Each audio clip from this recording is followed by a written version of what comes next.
बहू कहाँ मर गई? अंदर से आवाज। जिंदा हूँ माँ जी। तो फिर मेरी चाय क्यों अभी तक नहीं आई? कब से पूजा करके बैठी हूँ। ला रही हूँ माँ जी। बहू चाय के साथ भजिया भी ले आई। सास ने तेल का खिलाकर क्या मारोगी? बहू ने कहा, ठीक है माँ जी, ले जाती हूँ। सास ने कहा, रहने दे, अब बना दिया है तो खा लेती हूँ। सास ने भजिया उठाई और कहा, कितनी गंदी भजिया बनाई हो तुमने। बहू, माँ जी मुझे कपड़े धोने हैं, मैं जाती हूँ। बहू दरवाजा के पास छिपकर खड़ी हो गई। सास भजिया पे टूट पड़ी और पूरा भजिया खत्म कर दी। बहू मुस्कुराई और काम पर लग गई। दोपहर के खाने के वक्त हुआ। सास ने फिर आवाज़ लगाई, कुछ खाने को मिलेगा? बहू ने आवाज़ नहीं दी। सास फिर चिल्लाई, भूखे मारेगी क्या? बहू आई, सामने खिचड़ी रख दी। सास गुस्से से, ये क्या है? मुझे इसे नहीं खाना, इसे ले जाओ। बहू ने कहा, आपको डॉक्टर ने दिन में खिचड़ी खाने को कहा है, खाना तो पड़ेगा ही। सास मुंह बनाते हुए, हाँ तू मेरी माँ बन जा। बहू फिर मुस्कुराई और चली गई। आज इनके घर पूजा थी। बहू सुबह 4 बजे से उठ गई। पहले स्नान किया, फिर फूल लाई, माला बनाई, रसोई साफ की, पकवान और भोज बनाया। सुबह के 10 बज गए। अब सास भी उठ चुकी थी। बहू अब पंडित जी के साथ भगवान के वस्त्र तैयार कर रही थी। आज ऑफिस की छुट्टी थी। उनके पति भी घर पर थे। पूजा शुरू हुई। सास चिल्लाते हुए, बहू ये नहीं है, वो नहीं है। बहू दौड़ी दौड़ी आती है और सब करती है। अब दोपहर के 3 बज गए थे। आरती की तैयारी चल रही थी। पंडित जी ने सबको आरती के लिए बुलाया और सबके हाथों में थाली दी। जैसे ही बहू ने थाली पकड़ी, थाली हाथों से गिर पड़ी।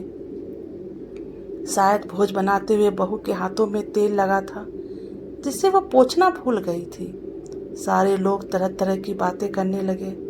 कैसी बहू है, कुछ नहीं आता, एक काम भी ठीक से नहीं कर सकती, ना जाने कैसी बहू उठा लाए, एक आरती की थाली भी संभाल नहीं सके।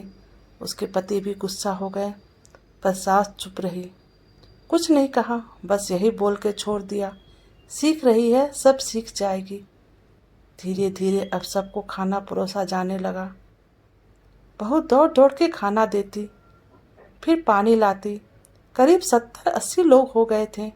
इधर 2 नौकर और बहू अकेले, फिर भी वहाँ सारा काम बहुत ही अच्छे तरीके से करती।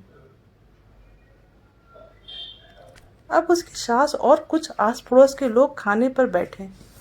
बहू ने खाना परोसना शुरू किया। सबको खाना दे दिया गया। जैसे ही पहला निवाला सास ने खाया, तुमने नमक ठीक नहीं डाला क्या? एक काम ठीक से नहीं करती, पता नहीं मेरी बात कैसी है, घर संभालोगी। आस पड़ोस वाले भी तो जानते ही हो ना साहब, वो बस बहाना ढूंढते हैं नुक्स निकालने का। फिर वो सब शुरू हो गए, ऐसा खाना है, ऐसी बहू है, ये वो वगैरह वगैरह। दिन का खाना हो चुका था। अब बहू बर्तन साफ करके नौकरों के साथ लग गई। रात में जगरात्रा का कार्यक्रम रखा गया था। बहू ने भी 1-2 गीत गाने के लिए स्टेज पर चढ़ी। सास जोर से चिल्लाई, मेरी नाक मत कटा देना, गाना नहीं आता तो मत गा, वापस आ जा। बहू मुस्कुराई और गाने लगी। सबने उसके गाने की तारीफ की, पर सास मुंह फुलाते हुए बोली, इससे अच्छा तो मैं गाती थी जवानी में, तुझे तो कुछ भी नहीं आता। बहू मुस्कुराई और चली गई। अब रात का खाना खिलाया जा रहा था। उसके पति के ऑफिस के दोस्त साइड में ही ड्रिंक करने लगे। उसका पति चिल्लाता, थोड़ा बर्फ लाओ, तो सास चिल्लाती, यहाँ दाल नहीं है। फिर चिल्लाता, कोल्ड ड्रिंक नहीं है, पापड़ ले आओ। इधर उधर आखिर में उसके पति की शराब गिर पड़ी उसके एक दोस्त पर और बोतल टूट गई। पति गुस्से में 2 थप्पड़ अपनी पत्नी को लगाते हुए कहता है, जाहिल कहीं की, देख कर नहीं कर सकती, तुझे इतना भी काम नहीं आता? सारे लोग देखने लगे। उसकी पत्नी रोते हुए कमरे की तरफ दौड़ी। फिर उसके दोस्त ने कहा, क्या यार, पूरा मूड खराब कर दिया। यहाँ नहीं बुलाया होता, हम कहीं और पार्टी कर लेते। कैसी अनपढ़ गंवार बीबी ला रखी हो तूने। उसे तो मेहमान की इज्जत और काम करना तक नहीं आता। अब आस पड़ोस की औरतें को और बहाना मिल गया था। वो कहने लगी, देखो क्या कर दिया तुम्हारी बहू ने, कोई काम की नहीं है। मैं तो कहती हूँ अपने बेटे की दूसरी शादी कर दो, छुटकारा पाओ इस गवार से। सास उठी और अपने बेटे के पास जाकर उसे थप्पड़ मारा और कहा, अरे नालायक, तुमने मेरी बहू को मारा? तेरी हिम्मत कैसी हुई? तेरी टांग तोड़ दूंगी। उसके बेटे के दोस्त कुछ कहने ही वाले थे कि उसकी माँ ने घुरते हुए कहा, चुप, बिल्कुल चुप। यहाँ दारू पीने आए हो, जबकि पता है आज पूजा है और तुम्हें पार्टी करनी है। कैसे संस्कार दिए हैं तुम्हारे माता पिता? और किसने मेरी बहू को जाहिल बोला? जरा इधर आओ, चप्पल से मारूंगी अगर मेरी बहू को किसी ने शब्द भी कहा तो। अरे पापी, तूने उस लड़की को बस इसलिए मारा कि तेरी शराब टूट गई? पापी, वो बच्ची सुबह 4 बजे से उठी है, घर का सारा काम कर रही है, ना सुबह से नाश्ता किया है ना दिन का खाना खाया है। फिर भी हंसते हुए सबकी बातें सुनते हुए, ताने सुनते हुए घर के काम में लगी रही। तेरे यार दोस्तों को वो अच्छी नहीं लगी।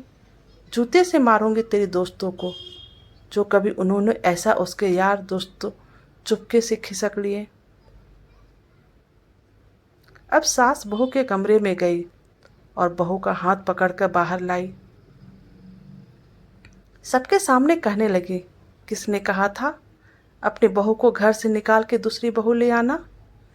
जरा सामने आओ। कोई सामने नहीं आया। फिर सास ने कहा, तुम जानते भी क्या हो इस लड़की के बारे में? ये मेरी माँ भी है, बेटी भी है। माँ इसलिए मुझे गलत काम करने पे डांटती है और बेटी इसलिए कभी कभी मेरे दिल की भावनाएं समझ जाती है। मेरी दिन रात सेवा करती है, मेरे 1000 ताने सुनती है, पर एक शब्द भी गलत नहीं कहती, ना सामने ना पीठ पीछे। और तुम कहते हो दूसरी बहू ले आओ? याद है ना छुटकी की दादी? अपनी बहू की करतूत। सास ने गुस्से से पड़ोस की महिला को कहा, अभी पिछले हफ्ते ही तुम्हें मियाँ बीबी भूखे छोड़ घूमने चले गए थे। मेरी इसी बहू ने 7 दिनों तक तुम्हारे घर पे खाना पानी, यहाँ तक कि तुम्हारे पैर दबाने जाती थी, और तुम इसे जाहिल बोलती हो?